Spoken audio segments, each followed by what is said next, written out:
We're hiking to the secluded beach. I'm sweating out last night's alcohol, and we get there and it's there. With my face so puffy, I am almost unrecognizable, and most of the footage is unusable. That divorced dad is born. Hi, I'm Caroline Claydonis. I make DIY web series and mini movies based on your favorite tropes in film and television.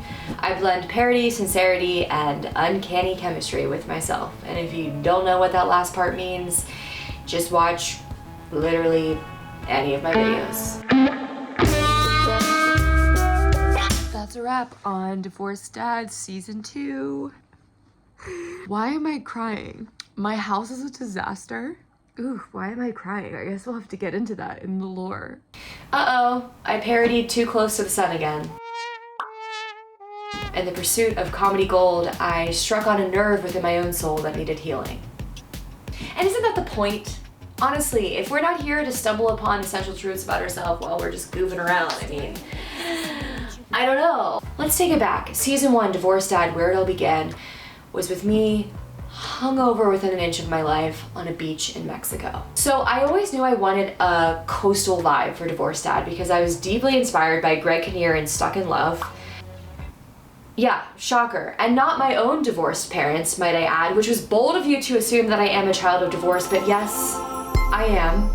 So I knew I wanted a coastal vibe, and I was going to this wedding with my friend in Mexico. I happened to toss in my hat and my Bowie t-shirt in case I could film some shots on a beach. Caroline, don't you live in LA? Why don't you just film the beach shots there? And that's a great question. I decided to do it in Mexico instead. Okay, so me on a beach at a wedding, divorced dad, Mexico. It did just occur to me the irony of the fact that this series about a divorced dad began at a wedding.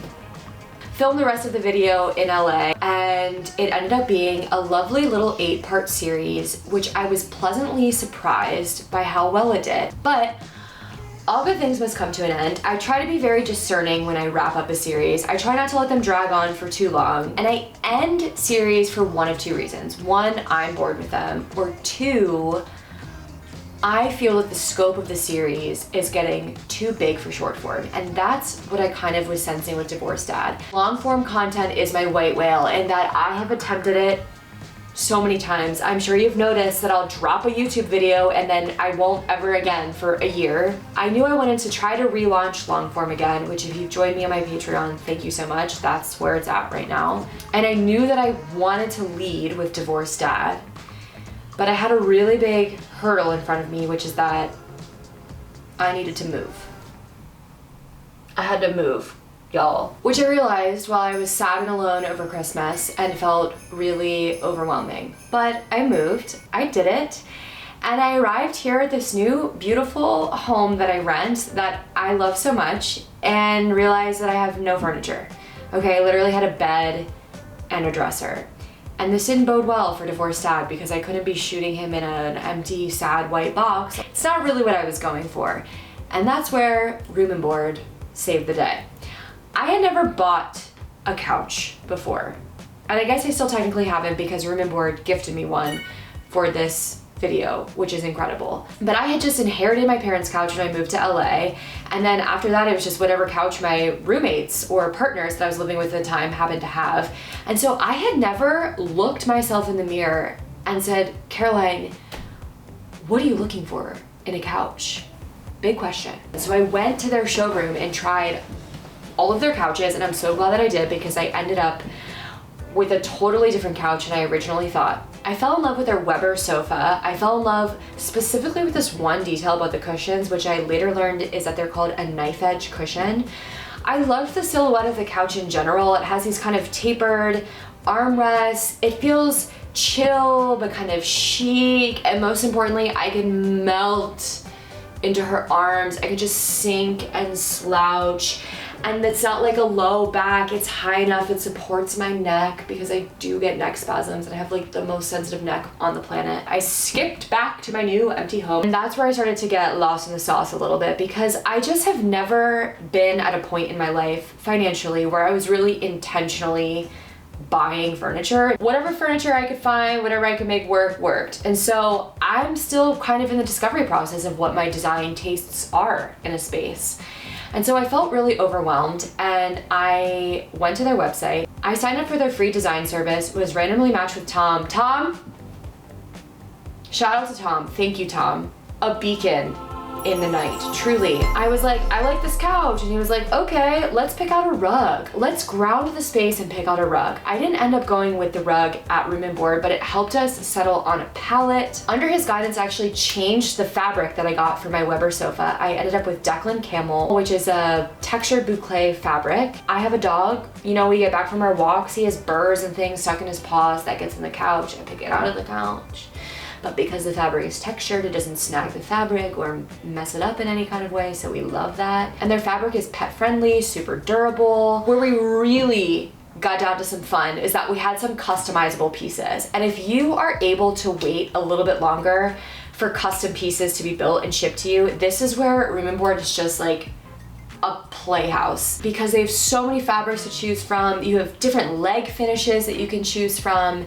And Tom helped put together this gorgeous Sydney ottoman in this Merlot fabric that is truly one of my favorite pieces in my house. And the Decker end table that is so decadent, I don't even feel worthy of her, which I'm working on. And then this gorgeous, elegant crane floor lamp so that I don't have to rely on overhead lighting.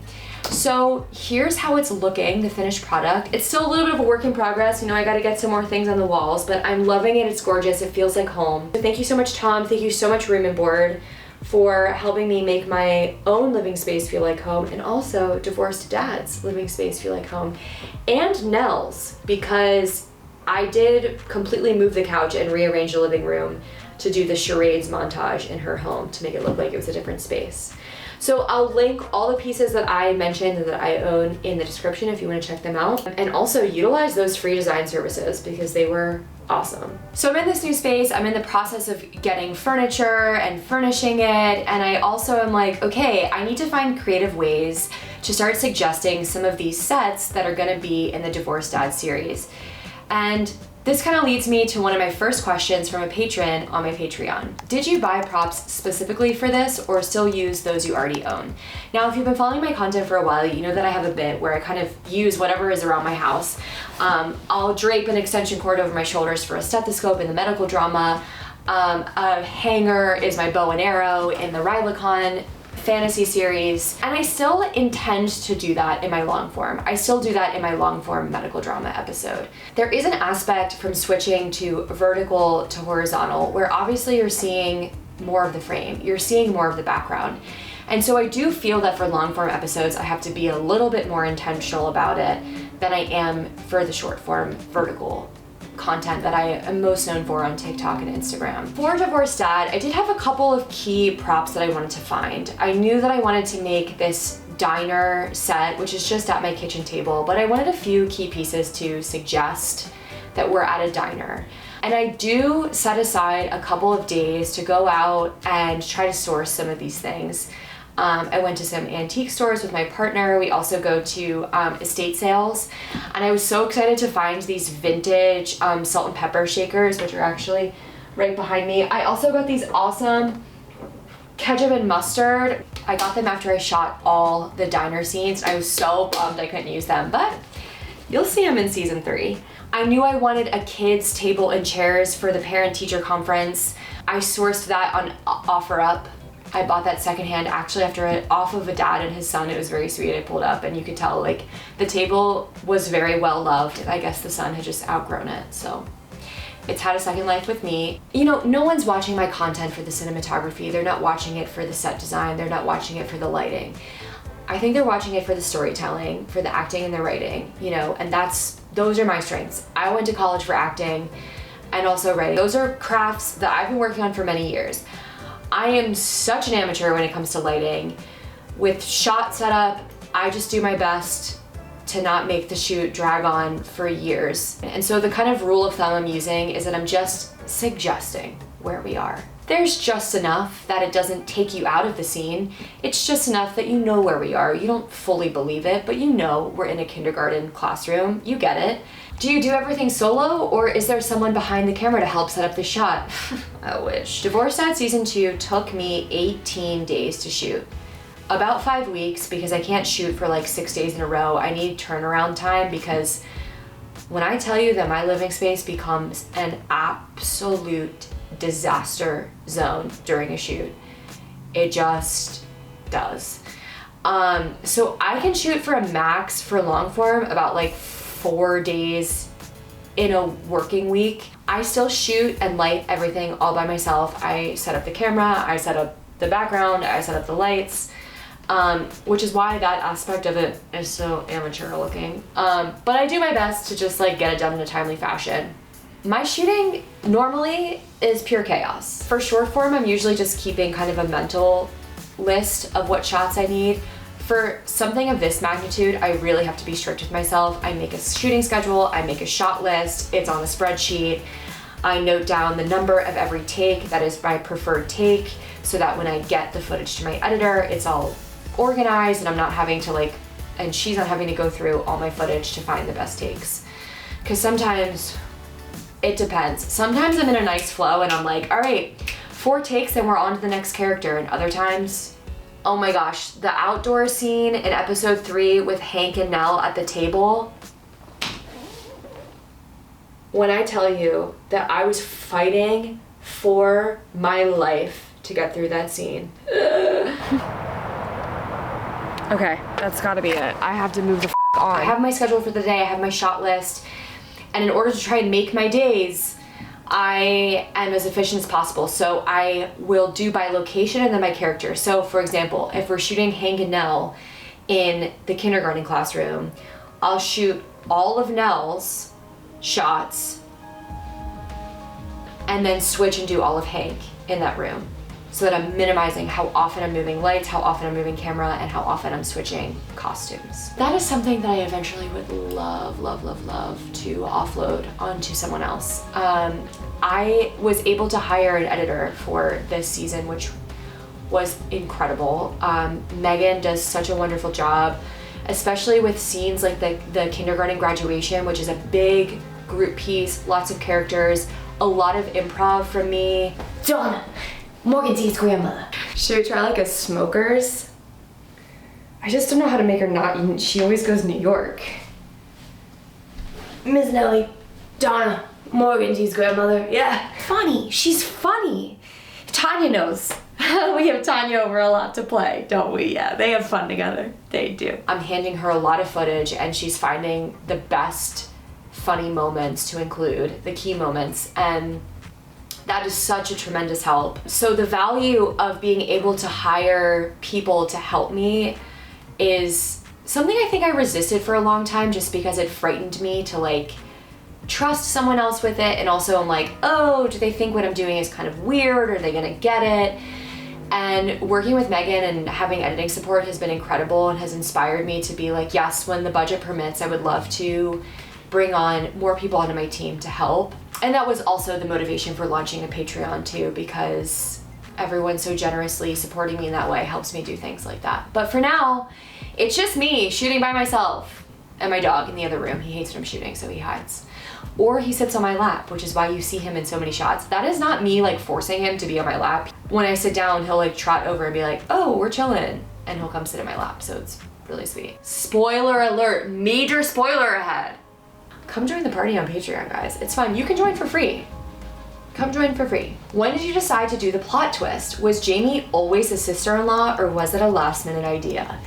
It was not a last-minute idea. I knew that I wanted to introduce one more obstacle to Hank and Nell being together. So first we had the obstacle of like she was Birdie's teacher and he was kind of waiting for the school year to end. You know, the whole crux of a will they, won't they romantic slow burn is that once they get together, the story's over, right? So I felt like I wanted to delay it for one more season, and I wanted to introduce a plot twist. And when I'm thinking about plot twists, I always return to the page and I'm like, okay, who and what is already here? Who has already been introduced? What has already been established? I don't think plot twists should feel like a car coming out of nowhere and like mowing you over. It should be like, oh my God, I didn't even notice that car was there the whole time. You know what I mean? That to me is a satisfying plot twist. So I had introduced Jamie in season 1 just very briefly because Hank had started on the dating apps per Jerry's advice and went on a first date with Jamie. And there wasn't much else noted about that. And I was like, well, when he sees Nell go on a first date, he's feeling kind of lonely, weekend without the kids, maybe he calls her up to see if she's free for a second date. And I was like, maybe I just thread through that they have this casual, I mean, in my mind, they're hooking up. We're all adults. I never wanted it to be like, oh, he's falling for Jamie or she's falling for him. Like, there's an agreement there, there's an understanding this is casual. But then I was like, oh, fun. I can hint that she has plans the same weekend that Hank has Molly's, his ex-wife's wedding. And I bet people won't think much of it. Like, she doesn't quite answer his question, like, what about you? Do you have plans this weekend? And she doesn't answer. And I was hoping it would seem like a total nothing scene. And then, bam, baby, the plans that she had was the kind of death anniversary celebration thing that Nell is hosting for her late husband. Now, here's the part that I waffled on for a long time.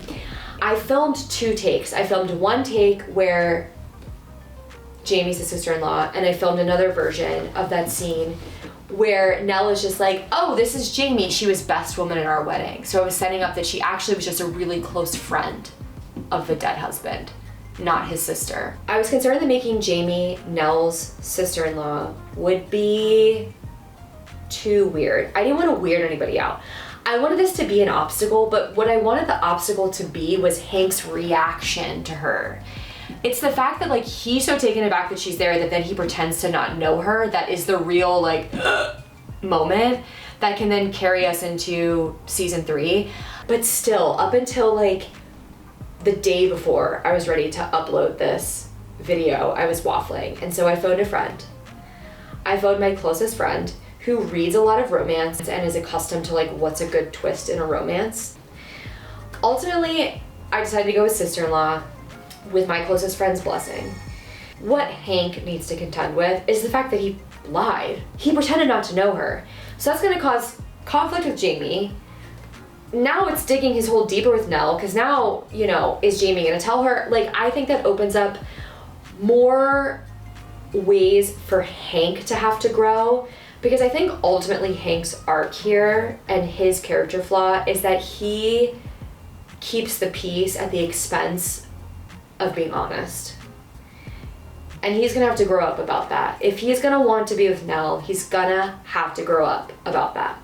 He's grown in other ways, as we've seen, but that wasn't cool, you know, as we saw by the look on Jerry's face. So thank you so much for that question. It's fun to get into the nitty-gritty of like what I'm thinking about behind my evil plot twists. Okay, last question. I'd love to hear about your writing process. Your characters always feel very real and multifaceted, thank you so much, and you really explore the different emotions and experiences they might be having, like with the scene before the wedding in the last episode. Does it all flow out while you write? Thank you so much, and thank you for this question, and I'm so excited that you called out that scene. Again, spoiler alert for the finale, this is the scene between Hank and Molly right before Molly's wedding. It was the very first scene that I wrote for season 2.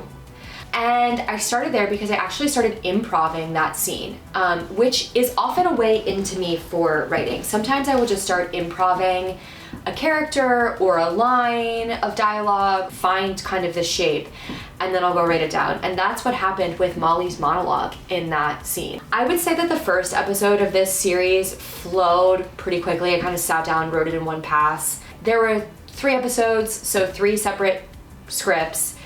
I'd say they each went through about 4 drafts each, maybe a little more for the later episodes. But yeah, it's not entirely linear. Sometimes I start at the end and work from there. And I actually really enjoyed working to that with Molly and Hank because it helped me understand Molly more. And I felt like there were 2 arcs that were happening with Hank. One is the will they won't they arc with Nell. And the second arc was this new normal that he's finding with Molly, his ex-wife. And those felt like the two sort of journeys that we were doing here. Kind of like our A plot and our B plot, maybe. But I was really nervous about the reception of that scene, and here's why. Here's the thing about doing content that is based on tropes, and then taking that content and expanding it from short form into long form. With great tropes comes great responsibility. Thank you, Spider-Man. Or wasn't it like Uncle Ben? I guess thank you, Uncle Ben. There are some tropes that need to be retired forever because they are just blatantly harmful.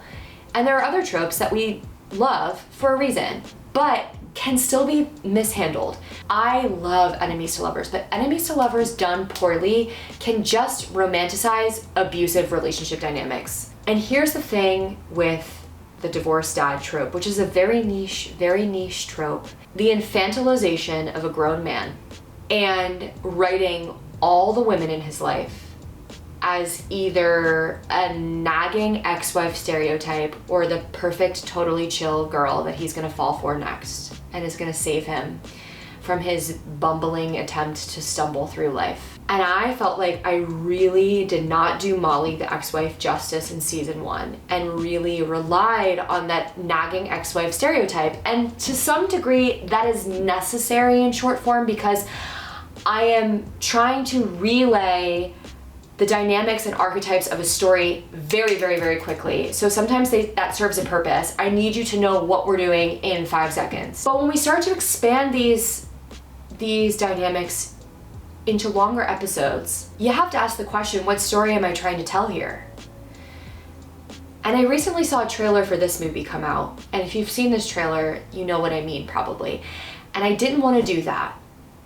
I didn't want to make the weaponized incompetence of some men and some fathers cute and quirky and funny. And yet I wanted to acknowledge that Hank is a man within that same system and possibly had some blind spots around the ways in which the labor of managing a household and raising children fell mostly to his wife. And there are lots of statistics and studies and research about this. And if we're gonna talk about a marriage, a heterosexual marriage that didn't work, then maybe we just go there a little bit. And I just wanted to push myself a little bit to not do the easy thing, which was Hank is just a super nice guy doing his best. And his ex-wife is a bitch who's constantly riding him and nagging him. And every time she shows up, we're bummed. Why is she always nagging him? Why doesn't Molly trust that he's gonna make the cupcakes? Why does she assume that he forgot to pick up the clothes? Well, because that trust was broken over and over and over and over again in their previous marriage. And he did fail her in that way. And he has since changed. I wanted him to still be our guy. Hank is our guy, we root for him. He's an awesome dad. He is a good dude, you know, and he is charming. But like, serious Hank, don't be a cliche. You know what, Molly? If you wanted a say in how I live my life, you should have thought about that before you blew it up so that you could run off with your meditation teacher that you met at a midlife crisis retreat upstate. Which, by the way, was pretty damn cliche. It was a midlife transition retreat. You should put that in your wedding vows. Maybe we will. Gotta pick a wedding day first. We did. I needed to see him take responsibility and accountability for what went wrong in that marriage and not just have Molly be this flaky woman who up and left him for someone else for no reason. I loved being married to you. Thought I was good at it. Then you blew it up and I realized that I was only living the dream because you were drowning.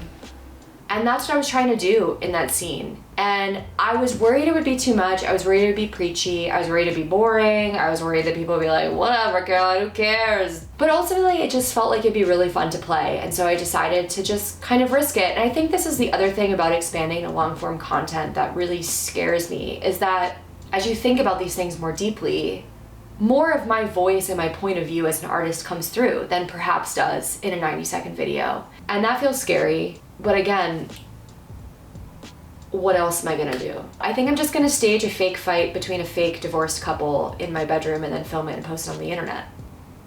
And then cry after, which is what I did.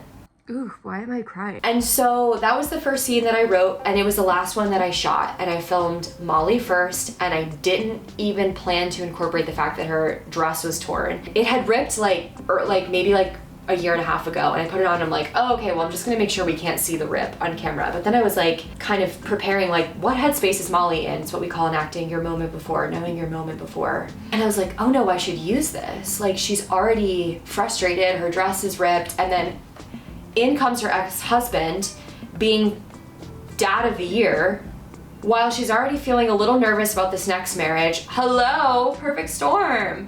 And I actually was trying to figure out how to use this tiara that was my mother's in her second wedding, because I was the flower girl. Both of my parents remarried, and hi Tip Tap. Do you want to come sit on my lap?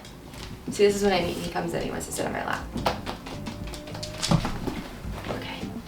Mikey, who plays Latte, will be joining us for the end. Both of my parents remarried, and I was the flower girl in both of their weddings. So there are elements, you know, of my own life that are in this, but I don't want to get into my family too much because that's their private life and they didn't sign up for this. So, but funny enough, I was trying to make my mother's tiara work. That was the tiara she wore in her second wedding to my stepfather.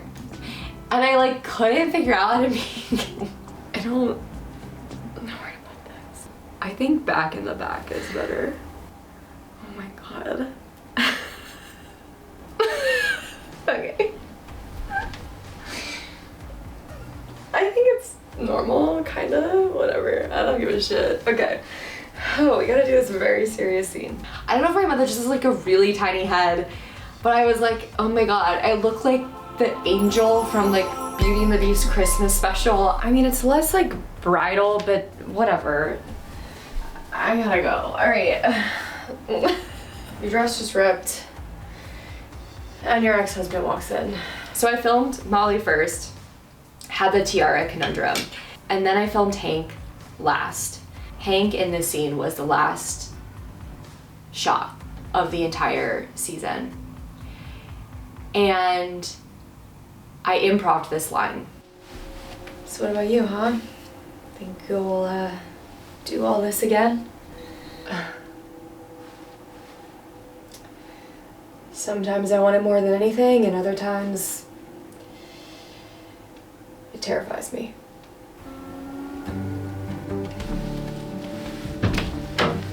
This line wasn't scripted. I didn't plan to say it. And I said it.